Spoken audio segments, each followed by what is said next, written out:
అందరికీ నమస్కారం. Welcome to it's you TV. ప్రస్తుతం మనతో పాటు ఉన్నారు ప్రముఖ జ్యోతిష్య పండితులు గోనుకుంట్ల సురేష్ బాబు గారు. గురువుగారితో మాట్లాడి 2026 సంవత్సరంలో 12 రాసుల వారి రాశి ఫలాలు అంటే ఎవరెవరికి ఎలా ఉండబోతుంది, అసలు ఏ రంగంలో ఉన్న వారికి బాగా కలిసి వస్తుంది, ఎటువంటి జాగ్రత్తలు తీసుకోవాలి, వాటి పరిహారాలు ఏంటో కూడా గురువుగారితో మాట్లాడి వివరంగా తెలుసుకుందాం. నమస్కారం గురుగారు. నమస్కారం అండి దాక్షాయణి గారు. గురుగారు, మిథున రాశి వారికి ఏ విధంగా ఉందో చెప్తారా? సో మిథున రాశి మనం చూసుకుంటే 2025 రాశి ఫలాలప్పుడు నేను చెప్పాను, ఒక నార్మల్గా పెద్ద ఒడిదుడుకులు లేకుండా, పెద్ద పెద్ద చేజింగులు లేకుండా, పెద్ద పెద్ద అవమానాలు లేకుండా సింపుల్గా ఒక తటస్థంగా వెళ్ళిపోయిన రాశి ఏదైనా ఉంటే మిథున రాశి అండి. ఇది నేను 3వ సంవత్సరం రాశి ఫలాలు చెప్పటం. ఈ ఫస్ట్ 2 ఇయర్స్ అంతే ఉంది, ఈ సంవత్సరం కూడా ఇలా అంతే ఉంటుంది. కొన్ని చోట్ల బాగుంటుంది, కొన్ని చోట్ల బాగుంటుంది. కభీ ఖుషి కభీ గమ్ మూవీ లాగా ఉంటుంది అనమాట. కొంచెం ఇబ్బందులు ఉంటాయి, కొంచెం బాగుంటుంది. నార్మల్గా తటస్థంగా సింపుల్గా వెళ్ళిపోయే లైఫ్ ఉంటుంది. ఒక గ్రహం ఇబ్బంది పెట్టినా ఇంకో గ్రహం విపరీతంగా వీళ్ళకి సపోర్ట్ చేస్తుంటుంది. అలా బ్యాలెన్స్డ్గా వెళ్ళిపోయే రాశి మిథున రాశి. వీళ్ళు జనరల్గా క్రియేటివ్ పీపుల్, మీకు తెలిసే ఉంటుంది కదండి. మిథున వీళ్ళకి బుధుడు అధిపతి కావడంతో క్రియేటివ్గా ఎక్కువగా ఉంటూ ఉంటారు. ఏమీ లేని దాన్ని సృష్టించాలనుకుంటే మిథున రాశి వాళ్ళ పక్కన కూర్చుంటే మీకు అంతా సృష్టించేస్తారు. బ్యూటిఫుల్గా మాటలు చెప్తారు, పిక్చరైజేషన్ చేసి అంతా చెప్తూ ఉంటారు అనమాట. ఒక క్రియేటివ్గా ఉంటారు వీళ్ళు. మృగశిర ఇందులో మిథున రాశి వాళ్ళకి కనుక చూసుకుంటే 2026 సంవత్సరం ఫస్ట్ ఈ సంవత్సరమే ఒక ప్రతి ఒక్కరికి ఒక కొత్త కొత్త ఆపర్చునిటీస్ వచ్చే సంవత్సరం ఇది. ఏమని చెప్తారంటే మనకి 2026 సంవత్సరము నాయకత్వ లక్షణాలని ప్రతి ఒక్కరు కలిగి ఉంటారని చెప్తూ ఉంటుంది శాస్త్రం. అంటే నాయకత్వ లక్షణాలు ఎప్పుడు వస్తాయండి? ఊరకు కూర్చుంటారు కదా, రెస్పాన్సిబిలిటీ తీసుకొని ముందుకెళ్ళినప్పుడు నాయకత్వం వస్తుంది, రాజరికం వస్తుంది. అది ఎప్పుడు వస్తుంది? మన సింపుల్ టర్మినాలజీ చెప్పుకోవాలనుకుంటే వీళ్ళు ప్రతి ఒక్కళ్ళు ఈ సంవత్సరంలో రిస్క్ టేకింగ్ ఎక్కువగా తీసుకుంటూ ఉంటారు. తద్వారా న్యూ ప్రాజెక్టులు స్టార్ట్ చేయటం, కొత్తగా జాబులకు వెళ్ళటం, కొత్త ఫీల్డ్లోకి వెళ్ళటం, కొత్త వాళ్ళతో పరిచయాలు పెట్టుకోవటం, ఎలా వెళ్తే ముందుకు వెళ్ళిపోతామన్న ఒక ఆలోచన ధోరణితో ప్రతి ఒక్కళ్ళు ఉంటారు. మిథున రాశి వాళ్ళకి వాళ్ళ వాళ్ళ స్టైల్లో వీళ్ళు కూడా ఉంటారు అనమాట. ఎలా ఉంటారో మనం చూద్దాం. ఫస్ట్ ఇందులో మృగశిర 3, 4 పాదాలు, ఆరుద్ర 1, 2, 3, 4 పాదాలు, పునర్వసు 1, 2, 3 పాదాలు అంతా మనకి మిథున రాశిలో ఉంటారు. పేరు బలం ప్రకారం కనుక చూసుకునే వీళ్ళకి కా, కీ, కు, ఖం, జ్ఞ, చే, కో, హ అన్న లెటర్స్ అంతా మిథున రాశిలో ఉంటారు. అయితే ఇందులో మనకి గ్రహాల యొక్క సంచారం చూస్తూ ఉంటే 4 గ్రహాలు మనకి కన్సిడరేషన్ చేస్తామండి, పరిగణలోకి తీసుకుంటాం. ఒకటి శని, గురువు, రాహు, కేతువులు. ఈ 4 గ్రహాల స్థితి వీళ్ళకి ఎలా ఉందో ఈ మిథున రాశి నుంచి చూసుకొని మనకి రిజల్ట్ చెప్పడం అనేది మనకు ట్రెడిషన్, ఒక పద్ధతి. ఇందులో భాగంగా శని మూవ్ అవ్వటం లేదు, రాహుకేతులు కూడా మూవ్ అవ్వటం లేదు. వాళ్ళు స్థిరంగా ఉన్నారు. అంటే లాస్ట్ ఇయర్ ఉన్నట్లు ఈ సంవత్సరం కూడా ఉన్నారని మనం గమనించుకోవాలి. అంటే అదే రాశిలో ఉన్నారని దాని మీనింగ్. కానీ గురువు మాత్రం వీళ్ళకి జూన్ 2వ తారీఖున మారుతూ ఉన్నారనమాట. జనరల్ మారుతుంటే వీళ్ళకి చాలా అనుకూలంగా ఉంటుంది. జనరల్గా వీళ్ళకి సహజంగా ఒక కూల్గా పోయే రాశి మిథున రాశి. బట్ ఈ గురు గ్రహం మారడంతో వీళ్ళకి ఇంకా అవకాశాలు రెట్టింపు వచ్చే అవకాశం ఎక్కువగా ఉంటుంది. ఒక రకంగా చెప్పాలంటే ఒక మంచి పొజిషన్లోనే ఉన్నారు, బెటర్గా ఉండే పరిస్థితి ఉంటుందని మనం తెలుసుకోవచ్చు. మనకి లఘు గోచారం, సూక్ష్మ గోచారం ప్రకారం బట్టి చూసుకుంటే 10వ ఇంట్లో వీళ్ళకి శని, ఫస్ట్ హౌస్లో గురువు ఉండి తర్వాత సెకండ్ హౌస్కి వెళ్తున్నారు. తర్వాత 3వ స్థానంలోకి వచ్చేటప్పటికి కేతు ఉండి మంచి శుభాన్ని ఇస్తున్నారు. 9వ స్థానంలో రాహు ఉండి కొంచెం అన్వాంటెడ్ రిలేషన్షిప్స్ని, తర్వాత పరిచయాల్ని, హ్యాబిట్స్ని కలిగించే అవకాశం ఎక్కువగా ఉంటుంది రాహు. మనకి ఏం చెప్తారంటే దారిద్ర్య విత్త సమృద్ధ్యం పాపం స్వం అని చెప్తూ ఉంటారు.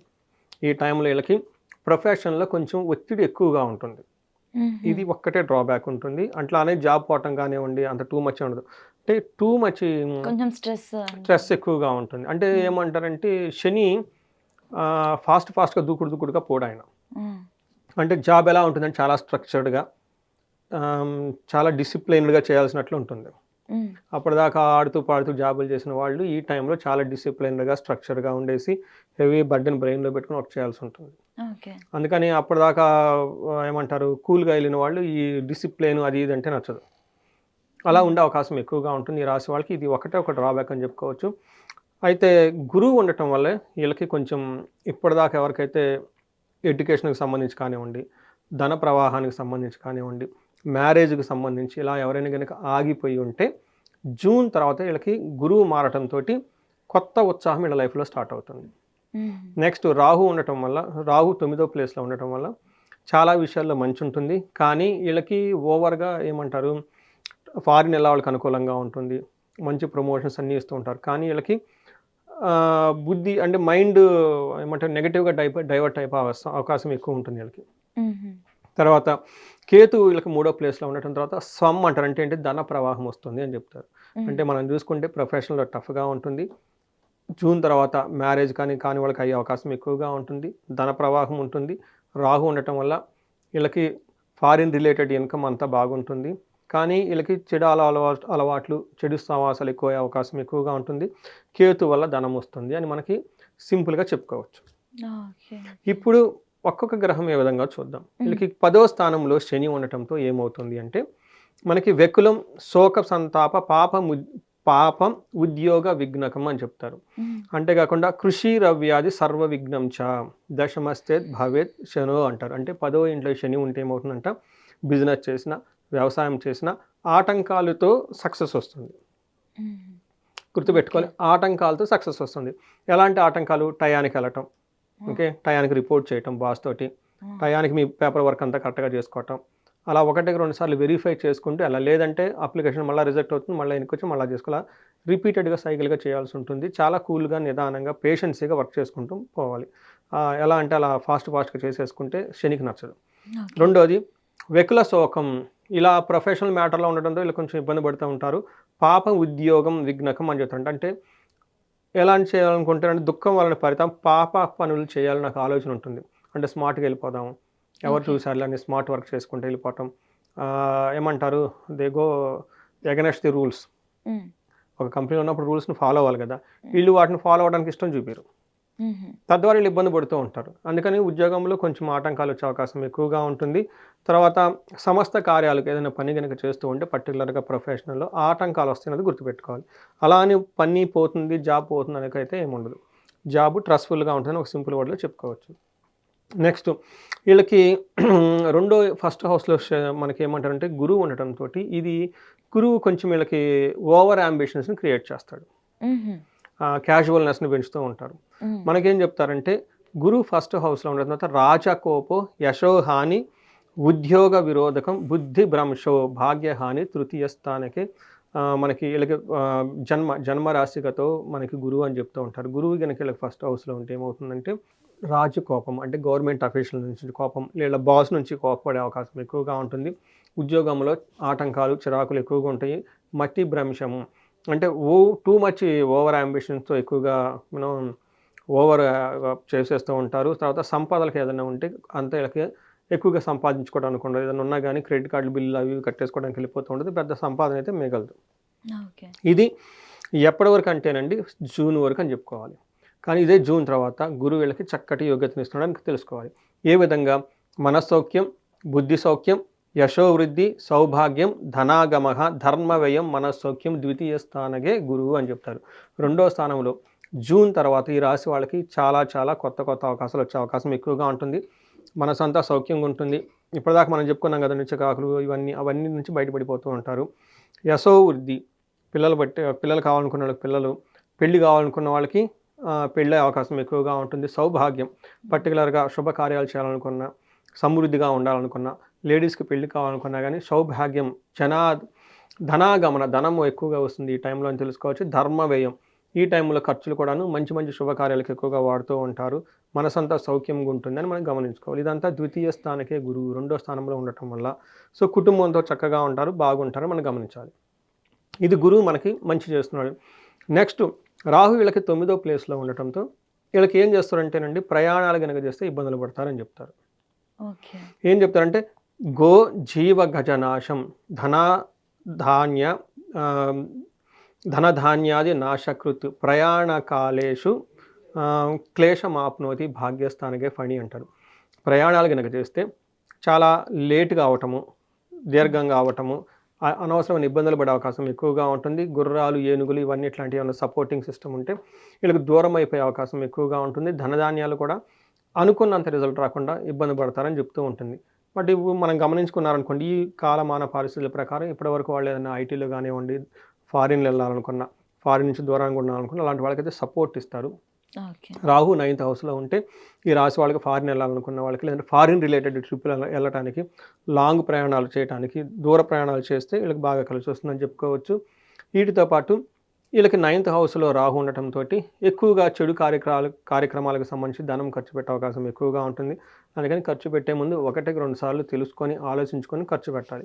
ఎందుకంటే ధనలక్ష్మిని మంచి కారణాలు కనుక ఖర్చు పెడుతూ ఉంటే 10 ఇంతలు మళ్ళీ తిరిగి ధనం వస్తుంది.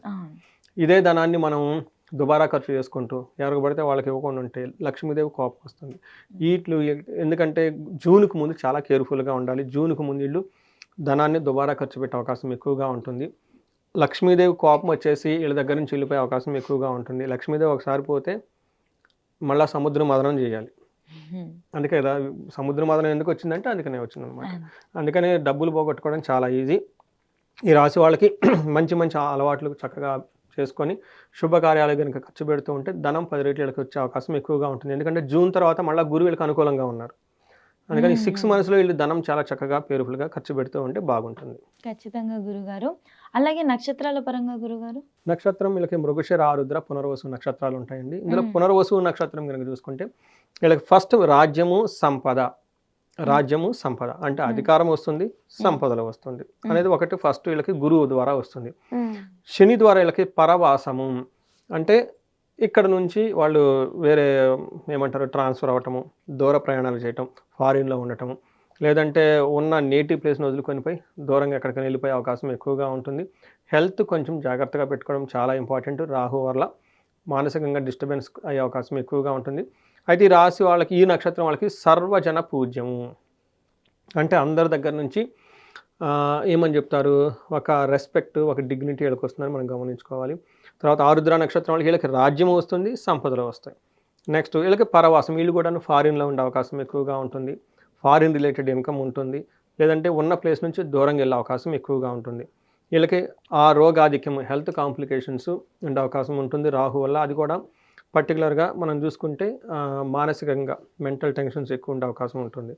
నెక్స్ట్ ఆరుద్ర నక్షత్రం వాళ్ళకి సర్వజన పూజ్యము, అందరి నుంచి గౌరవించబడటం, తర్వాత ఒక హుందాతనంగా ఉండటం, ఒక డిగ్నిటీ మెయింటైన్ చేస్తూ ఉంటారు. ఏ పొజిషన్లో ఉన్నా ఒక మంచి పొజిషన్లో ఉంటూ ఉంటారు. అయితే ఈ రాశి వాళ్ళకి ఎండ్లో ఇయర్ ఎండ్లో భయం గొలిపే సిచ్యువేషన్ వీళ్ళు ఫేస్ చేయాల్సి ఉంటుంది. నెక్స్ట్ పునర్వసు నక్షత్రం వాళ్ళకి రాజ్యము, పరావాసము, ధన నష్టము, మరణము, భయము కూడా చూపిస్తూ ఉంటుంది. ఇక్కడ మరణం అంటే వేరే సినిమాలో డైలాగ్ లాగా అనుకోవద్దండి, అప్పుడప్పుడు కామెంట్లు పెడుతుంటారు. ఇక్కడ మీనింగ్ ఏంటంటేనండి, ఇది సంస్కృతంలో ఉంది కాబట్టి అప్పటిదాకా వీళ్ళు ఏదైనా కనుక ఒక ప్రాజెక్టు, ఒక ఉద్యోగం ఏదో చేస్తూ ఉంటే అది అంతటితో ఆగిపోతుంది, ముందుకెళ్ళదు. అందుకని ఇప్పుడు కానీ వీళ్ళకి ముందుగానే చూసుకోవాలి. ఓకే, ఏది లాభప్రదంగా ఉంది, ఏది బాగుంది, ఏది బాగలేదు, అంటే మంచి ఫ్రెండా, చెడ్డ ఫ్రెండా, మన చుట్టూ ఉన్న వాళ్ళు బాగున్నారా లేదా, ఇవన్నీ తెలుసుకొని ముందుగానే రిస్కీగా ఉన్నాయి వదిలేసుకోవటం ఎప్పుడూ బెస్ట్. అంటే తీసుకోవాలని ప్రతి ఒక్కళ్ళు అనుకుంటారు, చాలామందికి వదిలిపెట్టుకోవడం చేత కాదు, బాధపడుతూ ఉంటారు. అందుకని వివేక వైరాగ్యం అంటారు. వైరాగ్యం అంటే ఏంటంటే చక్కగా మనకి నచ్చని, మనకి పడనివి, మనకి ఏమంటారు నష్టాన్ని ఇచ్చే వాటిని కూడా వదిలిపెట్టడం నేర్చుకోవాలి. అందుకని ఎప్పుడైతే మరణం అని రాసుందో మనకి యూజ్లెస్, మనకి ఉపయోగం లేని మన లైఫ్ నుంచి వెళ్ళిపోతూ ఉంటాయి అనేది గమనించుకోవటమే మరణం. వీళ్ళకి అలా ఉంది కాబట్టి ఇది కూడా లాస్ట్ ఇయర్ ఎండ్లో ఎక్కువ ఉంటుంది కాబట్టి వీళ్ళకి ఉపయోగం లేని పనులు ఏమైనా ఉంటే వీళ్ళ నుంచి దూరంగా వెళ్ళిపోతాయి. దాని గురించి భయపడొద్దు, కానీ వీళ్ళు భయపడే అవకాశం కూడా ఎక్కువగా ఉంది. ఈ నక్షత్రం వాళ్ళు, పునర్వసు నక్షత్రం వాళ్ళకి భయపడని అవసరం ఏం లేదు. ఎనీథింగ్ మీ దగ్గరకు వస్తూ ఉందంటే అది దేవతలు మీకు పంపించారు, కొంతకాలం హ్యాపీగా ఎంజాయ్ చేయండి. ఇన్ కేస్ మీ నుంచి ఎనీథింగ్ పోతూ ఉందంటే అది కూడా మీకు మంచి అని గమనించుకోవాలి. ఎందుకంటే అది వెళ్ళిపోతూ ఉంటుంది. సృష్టి లయ స్థితి అంటారు కదండి, మనకి త్రిమూర్తుల యొక్క ఉద్దేశం అదే. ఉదయాన్నే లేచిన కాంచి కొంతకాలం ఉంటాం, మళ్ళీ నైట్ నిద్రపోతాం, ఎక్కడ పోతాం మనకి ఐడియా లేదు. So when it comes honour, when it goes also honour. So ఇది ఈ రాశి వాళ్ళకి మనం 2026 సంవత్సరం ఎలా ఉందో మనం తెలుసుకునే విధానం అండి. మనం ఇప్పుడు దాకా చెప్పుకున్న దాని గురించి. గురుగారు, మీరు కొన్ని సమస్యల గురించి అయితే చెప్పారు కదా, వాటికి ఏమైనా పరిహారం ఉందా వీళ్ళకి ఓవరాల్గా చూసుకుంటే శని వల్ల జాబ్లో కొంచెం ప్రెషర్ వచ్చే అవకాశం ఎక్కువగా ఉందండి. అది ఇబ్బంది అని నేను అన్నాను, ఎందుకంటే ఈ రాశి వాళ్ళకి ఒక రకంగా మనం స్ట్రిక్ట్ కండిషన్ వర్క్ చేయడం కూడా నేర్చుకోవాలి. అది గమనించుకొని కొంచెం పేషెన్సీగా ఉండి ప్లానింగ్ ఎక్కువగా హార్డ్ వర్క్ చేసుకుంటూ ఉండాలి. శనికి సంబంధించిన పరిహారాలు, వీళ్ళకి శని పిప్పలాద స్తోత్రం చదువుకుంటూ ఉండాలి. తర్వాత వీళ్ళు శనికి పాశుపత అభిషేకం చేసుకుంటూ ఉండాలి. శని పిప్పలాద స్తోత్రం ఉదయ సాయంత్రం చదువుకోవడంతో పాటు వీళ్ళకి శనికి సంబంధించిన తైలాభిషేకం మనకి గుళ్ళల్లో చేసుకోవచ్చు. వీళ్ళంతా వీళ్ళే. వీటితో పాటు వీళ్ళకి గురువు అంత అనుకూలంగా లేరు కాబట్టి మనకి గుంటూరు దగ్గర కోటప్పకొండ అని ఉంటుందండి, ఆ క్షేత్రాన్ని దర్శనం చేసుకుంటూ ఉంటే వీళ్ళకి పాజిటివ్ ఎనర్జీ వస్తుంది. అంతేకాకుండా అక్కడ గురువుకి హోమం కూడా చేస్తారు. వీళ్ళు మెడిటేషన్ చేయటం, యోగాలు చేయటం, ఆశ్రమాలు వెంబడి తిరుగుతూ ఉండటం, టీచర్లను బాగా రెస్పెక్ట్, గౌరవం ఇస్తూ ఉంటే చాలా బాగుంటుంది. రాహు కేతువులకి, దుర్గాదేవికి ఎక్కువగా పూజ చేస్తూ ఉండాలి వీళ్ళు. తర్వాత వీళ్ళకి రాహు 3వ ఇంట్లో ఉండటం వల్ల విశేషమైన ధనం వచ్చే అవకాశం ఎక్కువగా ఉంటుంది. బట్ వీళ్ళు నేను ఎక్కువ సార్లు విజయవాడ కనకదుర్గమ్మని దర్శించుకోవటం, దుర్గాదేవికి దుర్గా కవచం అని ఉంటుంది, ఇది చదువుకుంటూ ఉండటం. తర్వాత వీళ్ళకి రాహువుకి సంబంధించి సముద్ర స్నానం చేయటం, ఇవన్నీ చేస్తూ ఉంటే రాహువుకి సంబంధించిన ఏమైనా దోషాలు ఉంటే పోతూ ఉంటాయి. బట్ ఓవరాల్గా కనుక చూసుకుంటే ఎవరికైనా ఇంకా ఏదైనా కనుక ఇండివిజువల్ వాళ్ళకి ప్రాబ్లం ఫేస్ చేస్తూ ఉంటే, బిజినెస్లో ధనం లేదు అనుకుంటే ధనానికి సంబంధించి స్వర్ణలక్ష్మి విశేష హోమం చేయించుకోవాలి. తర్వాత వీళ్ళకి ఇంకా ఏమైనా కనుక ప్రాబ్లమ్స్ ఫేస్ చేస్తుంటే, ఎవరైనా కనుక భార్యాభర్తల మధ్య సరైన అన్యోన్యత లేకుండా ఉంటే అన్యోన్య దాంపత్య పాశుపత అభిషేకం, తర్వాత వీళ్ళు చండీ హోమం ఒక్కసారన్నా చేయించుకుంటే చాలా బాగుంటుంది. వీళ్ళు శ్రీశైలం వెళ్ళేసి అక్కడ సామూహికంగా చండీ హోమం చేస్తారు, చాలా పవర్ఫుల్గా ఉంటుంది. స్పర్శలింగ దర్శనం అదే పైన వెంటనే చండీ హోమం చేయించుకుంటూ ఉంటే ఈ రాశి వాళ్ళకి రాహువుకి సంబంధించిన ప్రాబ్లమ్స్ ఏమైనా ఉంటే బయటికి పోతూ ఉంటాయండి. బట్ ఓవరాల్గా ప్రతి ఒక్కరికి ఇన్ కేస్ ఏదైనా ప్రాబ్లం ఉంటే మన కనుక అప్రోచ్ అయితే వాళ్ళ జాతకం చూసుకొని వాళ్ళ దశ ఎలా ఉంది, భుక్తి ఎలా ఉంది, అనుకూలంగా ఉందా, ప్రతికూలంగా ఉందో ఆ దశానాదులకు అక్కడ నుంచి సంపూర్ణ గ్రహశాంతులు చేసుకుంటూ వీళ్ళకి కావాల్సినవి కూడా చేసుకుంటూ ఉంటే ఎలాంటి సమస్య కనుక 3 to 6 monthsలో మొత్తం సెటిల్ అయిపోతుందండి వీళ్ళకి. డెఫినెట్లీ గురుగారు. అంటే మనకి రాశి ఫలాల్లో ఎలా ఉండబోతుందని తెలిసి కొన్ని ఫర్ ఎగ్జాంపుల్ యోగ్యత ఉంది అనుకోండి, అప్పటికి సమస్యలు ఇంకా ఉన్నాయి అని అనుకుంటే మనం చూపించుకుంటే పర్సనల్గా ఎలా ఉంది జాతకం అని దానికి తగ్గట్లుగా పరిహారాలు చేసుకుంటే మీరు చెప్పినవన్నీ కూడా ఇంకా బెటర్గా వాళ్ళకి జరుగుతాయి అంటారు. కరెక్ట్ అండి, ఖచ్చితంగా. సో ఈ రాశి వాళ్ళకి అష్టైశ్వర్యాలు, భోగభాగ్యాలు 2026 సంవత్సరంలో మనం కలగాలని కోరుకున్నామండి. నమస్తే, ధన్యవాదాలు గురుగారు.